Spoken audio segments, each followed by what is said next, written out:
اس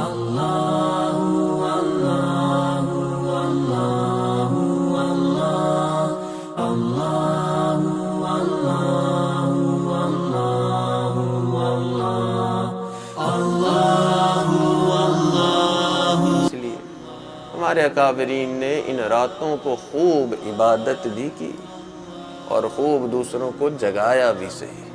چنانچہ ایک بزرگ گزرے ہیں، بڑا ان کو شوق ہوتا تھا کہ میں بھی رات کو عبادت کروں، میرے بچے بھی رات کو عبادت کریں۔ لوگ بھی سمجھاتے تھے چھوٹے بچے ہیں، اب کیا رات کو عبادت کریں، اور ان کے دل میں تھا کہ نہیں، ان کو رات کو عبادت کرنی چاہیے، کہ میں ان کو سب سے بہترین ترین جو چیز دے سکتا ہوں اس دنیا میں، وہ یہ عادت دے سکتا ہوں کہ یہ راتوں کو کھڑے ہو کے عبادت کرنے والے بنے۔ تو انہوں نے اپنے بچوں کو بڑی محبت دی اور مطالبے بہت زیادہ نہیں کیے، مقصد یہی تھا کہ ان کے سامنے یہ ایک مطالبہ رکھوں گا۔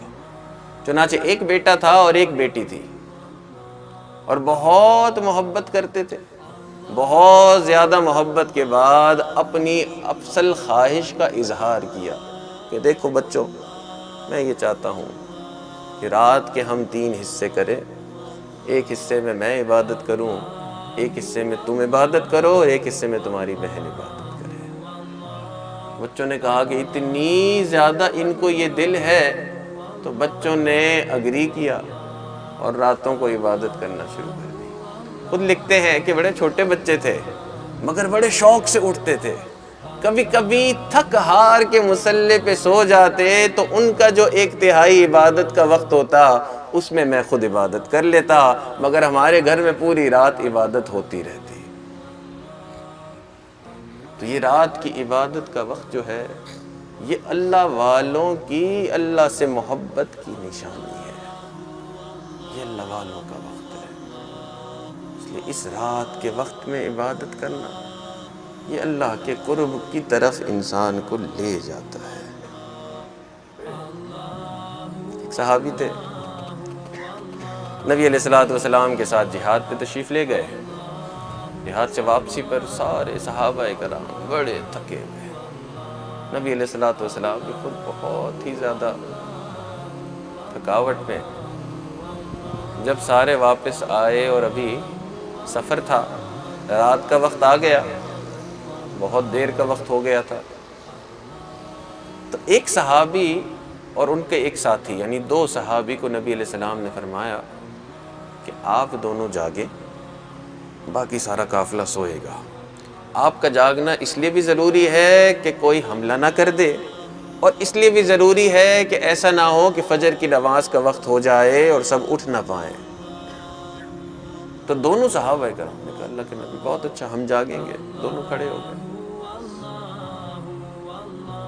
دونوں نے آپس میں فیصلہ کیا جی ہمیں بھی بڑی نیند آ رہی ہے، تو آپس میں یہ فیصلہ کیا کہ تھوڑی دیر تو آنکھ بند کر لے اور میں کھڑا ہوں گا، اور تھوڑی دیر میں آنکھ بند کر لوں تو کھڑا ہوگا، تاکہ ہم دونوں ایک ساتھ ہی نہ سو جائیں۔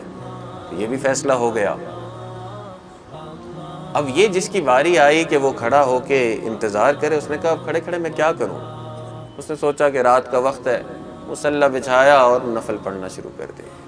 اب نفل پڑھ کے کھڑے ہوئے ہیں، اور یہ صحابہ کرام کا بہترین شوق تھا، راتوں کو جاگنا، راتوں کی عبادت کرنا۔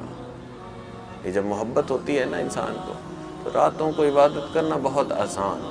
ہمارے لیے راتوں میں اٹھنا مشکل، ان کے لیے راتوں میں سونا مشکل ہے۔ تو کھڑے ہو گئے، اتنی پکی عبادت اور اتنی لذت اور اتنے مزے سے عبادت کرتے تھے کہ دشمنوں نے دیکھ لیا کہ جی مسلمان سارے سو رہے، ایک یہ جاگ رہا ہے، اس کو گرا دیں گے تو پھر ہم آگے بڑھ سکتے ہیں۔ چنانچہ ایک تیر مارا دیکھنے کے لیے کہ لگتا ہے کیا ہوتا ہے، کیونکہ رات کا اندھیرا تھا، یہ بھی پتہ نہیں چل رہا تھا کہ یہ مرد کھڑا ہوا ہے یا ستون ہے۔ تیر مارا اور تیر نماز پڑھتے ہوئے ان کو آ کے لگ گیا، خون بھی نکلا۔ اتنی شوق کے ساتھ پڑھ رہے تھے کہ ان کو اثر ہی نہ ہوا۔ انہوں نے دوسرا مارا، تیسرا مارا، خون بہت زیادہ نکلنے لگا اور جان نکلنے کے قریب تھی۔ اس وقت اپنے اس دوسرے بھائی کو جگایا اور جگا کے کہا کہ اللہ کی قسم کھا کے کہہ رہا ہوں کہ یہ رات کے قیام میں اور تلاوت میں اتنا مزہ آ رہا ہے کہ نبی علیہ السلام نے میرے اوپر جو ذمہ داری ڈالی ہے اس ذمہ داری کے فوت ہونے کا ڈر نہ ہوتا تو تیر کھاتا رہتا، نماز کو نہ چھوڑتا۔ اتنے شوق کے ساتھ یہ تہجد کی نماز پڑھا کرتے تھے۔ تو یہ صحابہ کرام کا شوق تھا۔